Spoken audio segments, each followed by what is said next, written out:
Donnons quelques exemples d'applications aussi bien du théorème de l'énergie cinétique que de la conservation de la quantité de mouvement. Première application simple, le choc qu'on appellera élastique entre deux particules animées de deux vitesses qui ont deux masses différentes. Il y a toujours conservation de la quantité de mouvement, mais on appellera le choc élastique s'il y a conservation de l'énergie cinétique. On a donc M1 V1 plus M2 V2 avant le choc est égal à M1 W1 plus M2 W2 après le choc, et l'énergie cinétique totale avant le choc est égale à l'énergie cinétique totale après le choc. On travaille à une seule dimension sur la droite qui relie les deux particules. On enlève donc les vecteurs et on écrit les mêmes équations, mais cette fois-ci avec les composantes. De ces deux équations, on doit déterminer W1 et W2, les vitesses après le choc. Je regroupe la vitesse V1 et la vitesse W1, la vitesse V2 et W2 dans les deux équations. Nous savons que A carré moins B carré est A moins B fois A plus B. La deuxième équation s'écrit donc M1 V1 moins W1 fois V1 plus W2 égale M2 W2 moins V2 fois W2 plus V2. Mais comme M1 V1 moins W1 égale M2 W2 moins V2, on simplifie dans cette dernière équation et on obtient simplement que la vitesse V1 plus W1 égale à V2 plus W2.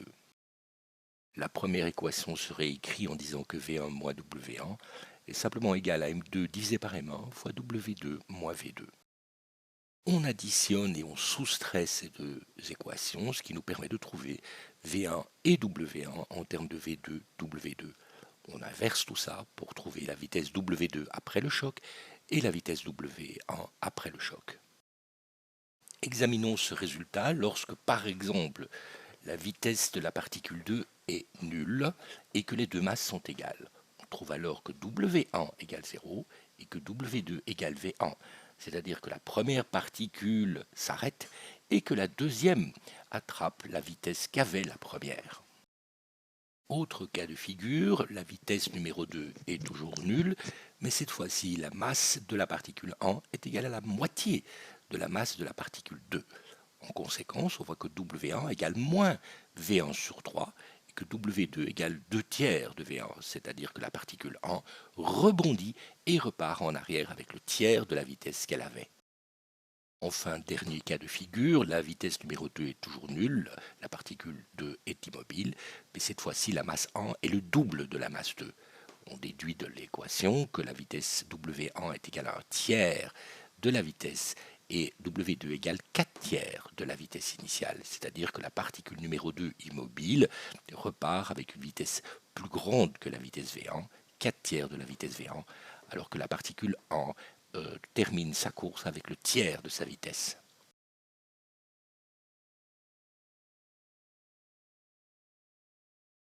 Un autre exemple, j'ai une masse de 3 kg qui est lancée avec une vitesse initiale sur un plan incliné de 25 degrés. Le coefficient de frottement dynamique est 0,3. On demande quelle est la distance grand L qu'elle parcourt avant de s'arrêter. Dans cet énoncé, on remarque qu'on ne demande pas le temps, c'est-à-dire à quel instant la particule s'arrête. Étant donné qu'on ne demande que des distances, eh bien, on va utiliser le théorème de l'énergie cinétique. Le théorème de l'énergie cinétique nous dit que l'énergie cinétique au point B, là où elle s'arrête, moins l'énergie cinétique au point A, là où elle part, est égale au travail de toutes les forces pour aller de A vers B. Et toutes ces forces sont d'une part la force grand F de frottement, le poids mg, et la force normale de contact. L'énergie cinétique au point B est nulle puisque la particule s'arrête, donc on a simplement 0 moins 1 demi mva au carré. Reste à trouver maintenant le travail des forces. La force normale n étant perpendiculaire au déplacement, le produit scalaire est nul. Il ne reste donc que le travail de la force de frottement et le travail du poids. La force de frottement est une constante, elle sort, elle est dans le sens opposé que le déplacement, donc le travail est moins F fois L. Et le travail du poids est simplement négatif puisque le poids est vers le bas et qu'on se déplace vers le haut, et il vaut moins mgl sinus de θ. La force de frottement est une force de frottement dynamique puisque le corps bouge, c'est donc mu fois la force normale, et la force normale est mg cosinus θ, donc le grand F vaut mu mg cosinus θ. Je trouve donc la distance grand L, je trouve que grand L est égal à V carré sur 2G fois mu cos θ plus sinus θ.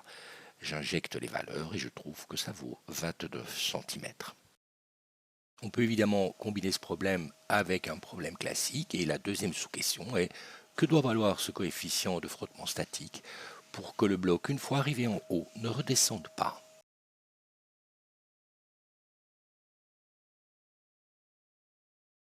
Arrivé en haut, la vitesse est nulle. Si l'accélération y est nulle, le bloc reste fixe. J'ai donc les deux équations dans la direction parallèle et perpendiculaire au plan. J'en déduis donc que la force normale est mg cos θ et que la force de frottement statique est mg sin θ. Comme c'est du frottement statique, elle doit être plus petite ou égale à mu statique fois la force normale, donc mu statique mg cos θ. On en conclut que mu statique doit être plus grande que la tangente de θ, c'est-à-dire 0,466.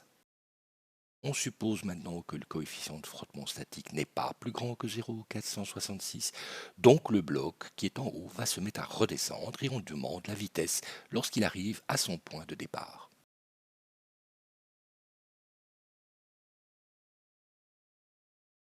Encore une fois, on ne demande pas le temps, donc on va utiliser le théorème de l'énergie cinétique. L'énergie cinétique en bas moins l'énergie cinétique en haut est égale au travail des forces. Il y a la force de frottement, le poids et la force normale. La force normale ne travaille pas puisque le déplacement est perpendiculaire à la force normale. L'énergie cinétique au point B est nulle, l'énergie cinétique au point A est donc égale au travail de la force de frottement, c'est-à-dire moins F fois L, plus le travail du poids qui est cette fois-ci plus mgl sinus θ. La force de frottement est une force de frottement dynamique, donc c'est mu dynamique fois n, donc mu mg cosinus θ. J'insère la force de frottement et je détermine ainsi la vitesse au point A lorsque je redescends vers ce point A. Je peux l'exprimer d'ailleurs en fonction de la vitesse lorsque j'étais parti de ce point A et je trouve une vitesse de 0,93 mètres par seconde.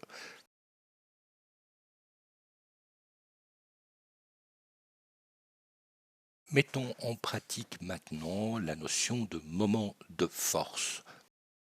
Nous allons essayer de déterminer l'angle θ que l'on peut faire entre une échelle qui est posée contre un mur et qui est posée au sol. La masse de l'échelle est de 10 kg, sa longueur de 4 mètres et il n'y a qu'un seul frottement statique avec le sol. 4 forces sont en jeu, la force de contact avec le mur perpendiculaire au mur, le poids vertical vers le bas, la force de contact avec le sol perpendiculaire au sol et la force de frottement statique parallèle au sol. La somme des forces est égale à 0, donc la force perpendiculaire au sol doit être égale au poids, et la force parallèle au sol de frottement doit être égale à la force de contact du mur. Ces deux équations ne suffisent pas, je dois donc maintenant calculer le moment total de toutes ces forces. Je dois choisir un point par rapport auquel je calcule ce moment. Le point le plus intéressant est le point de contact avec le sol, puisque le moment de la force de frottement du sol et le moment perpendiculaire au sol seront nuls. Le moment du poids, c'est L demi fois cosinus θ fois le poids mg. Et le moment de la force de contact du mur est L sinus θ fois la force Nm1. Le moment de la force de contact du mur tourne dans le sens des aiguilles d'une montre. Le moment du poids tourne dans le sens opposé, donc il doit y avoir égalité entre ces deux moments pour que le moment total soit nul. De cette dernière équation, je trouve la force exercée par le mur, Nm. J'en déduis donc la force de frottement, qui doit être plus petite ou égale au coefficient de frottement statique fois mg. J'en déduis donc que la tangente de l'angle doit être plus grande que 1 sur 2 mu statique, soit l'angle doit être plus grand que 33,69 degrés. Supposons que l'échelle fasse un angle de 45 degrés, donc elle tient au sol d'après l'exercice précédent. Laissons monter un personnage de 70 kg sur cette échelle. Jusqu'à quelle distance peut-il monter avant que l'échelle ne glisse? On a donc une force supplémentaire qui est le poids du personnage. Les équations sont exactement les mêmes que précédemment, mais cette fois-ci, on connaît la force de frottement statique qui doit être plus petit que mu statique fois le poids total, ce qui nous permet de calculer la distance. La distance d ne peut pas dépasser 3,14 mètres.